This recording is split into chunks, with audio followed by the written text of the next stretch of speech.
Yo, what's up, everyone? Back for a Wednesday preseason slate. Hopefully, guys all had a good Tuesday of preseason.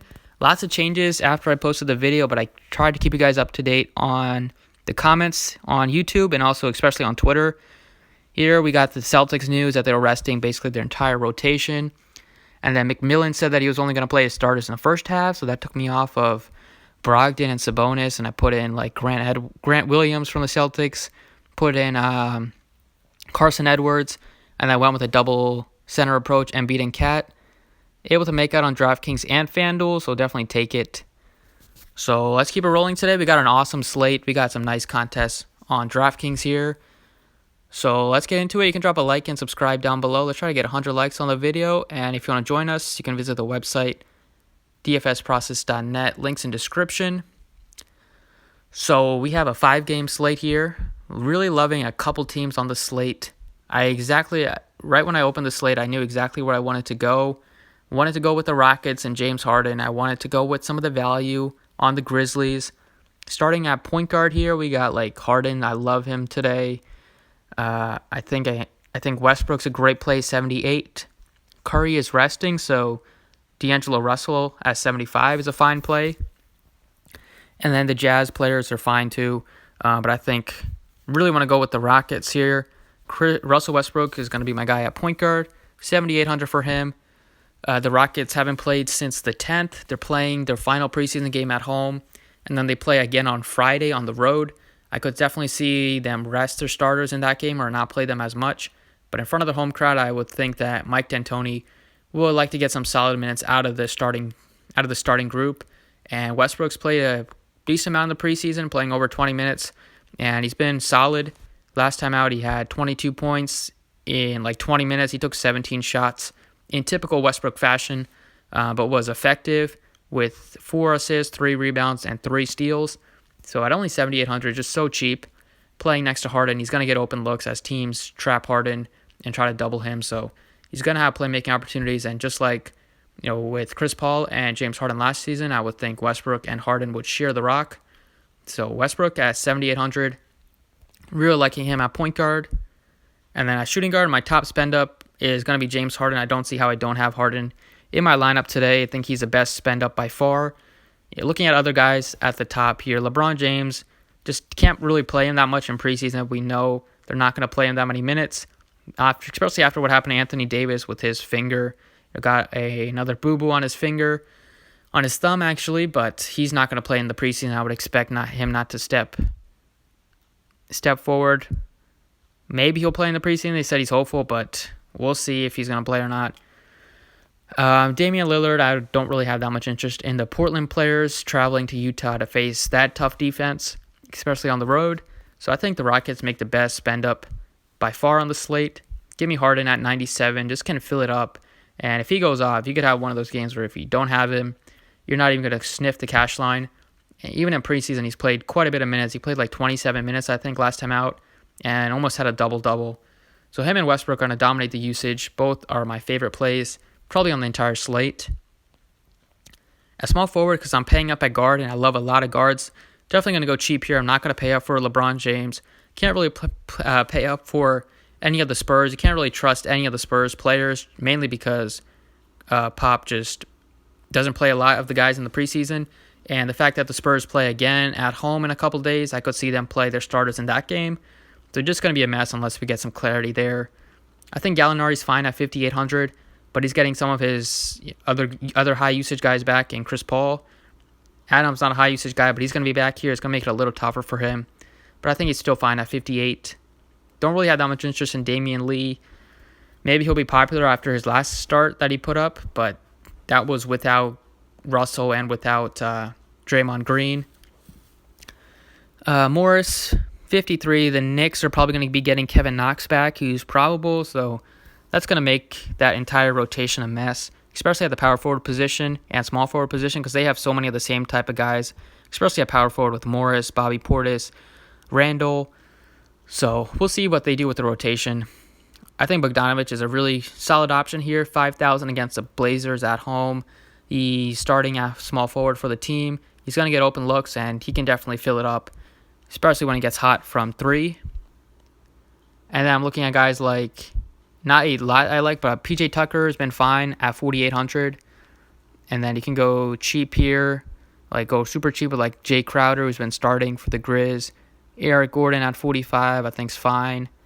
And that's kind of like the extent of where I'm looking at small forward. Power forward, there's some guys I like at the top, and there's one guy as a value that seems to be a really strong play for me. Probably going to lock him in. Julius Randle, 6,900.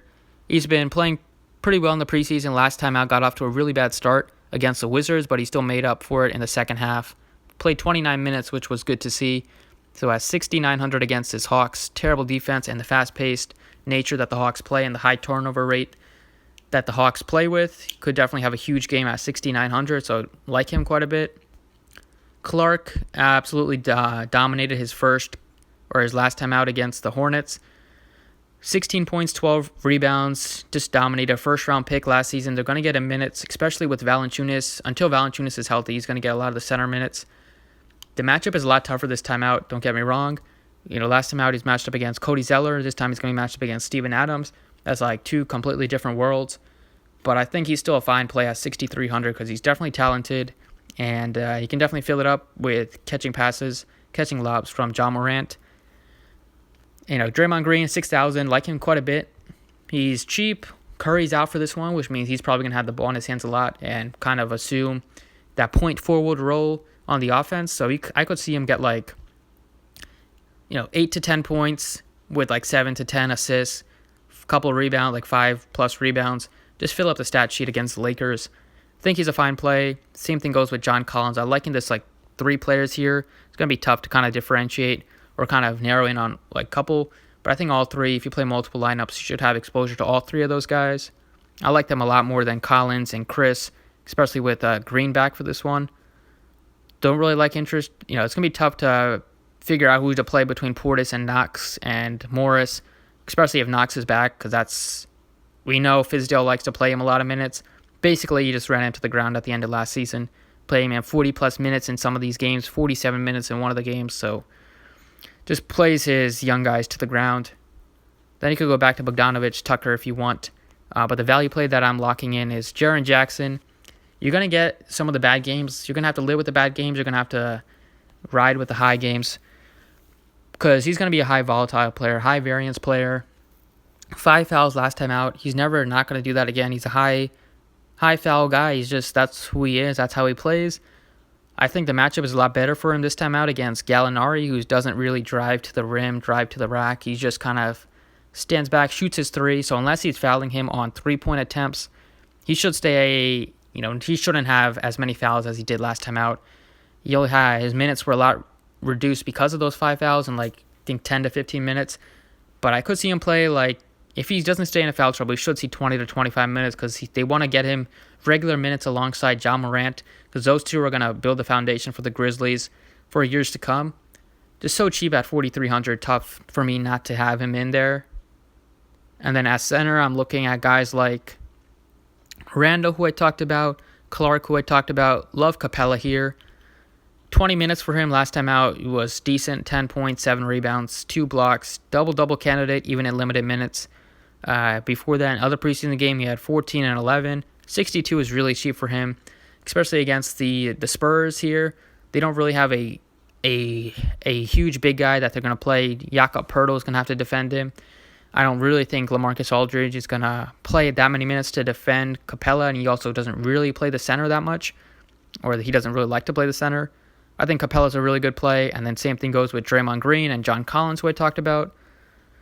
Right now I have Capella. That could change if we get some minutes reduction on him, but I think going with the Rocket stack, I expect them to play good minutes in their final preseason home game, and I think all 3 are really good point per dollar plays, and I think they're going to put out some big scores, so hopefully that is the case. Here at guard, I think you can go with Russell at 75 is a good option. Probably play him over the Jazz guys, over DeRozan definitely. If you're going cheap here, you could look at Shai Gilgeous. I like Chris Paul a lot at 56. But John Morant definitely sticks out a lot. 5,200 for him. Just him and Jaren Jackson are the 2 Grizzlies that I'm just going to lock in. They're going to get minutes. yeah, unless Jackson fouls out in 10 minutes.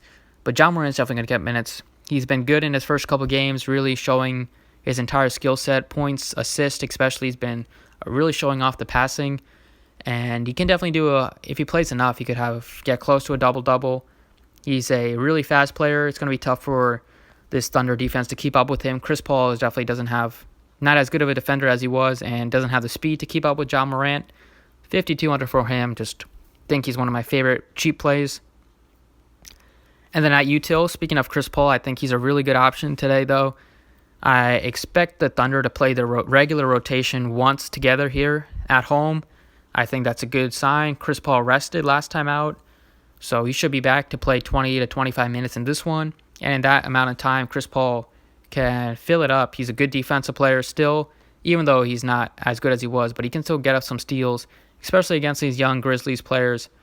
But he's a great passer still and can definitely get rebounds at the guard position. He is just kind of a do-it-all player, just like the other guys that I played, like John Morant's a do-it-all kind of guy so far in his first couple games. Chris Paul is just the only concern with him is if he doesn't play enough, but rested last time out. I would assume he will play good minutes here, with this being the final preseason game, I believe, for the Thunder. So that's what I'm liking. I really love how this looks here. You're getting a ton of upside with guys like Westbrook, Harden, Capella, Morant. Great value in like Jaren Jackson, Chris Paul, both great values. So really liking how this feels. If you did enjoy the video, be sure to drop a like down below, and I'll keep up to date with any changes that might happen in case we get some more injuries or teams decide to rest their entire starters again. So to keep up with that, you can follow me on Twitter at the DFS Process. I'll try to keep you up to date in the comments below. But other than that, that's all I got for you, and good luck.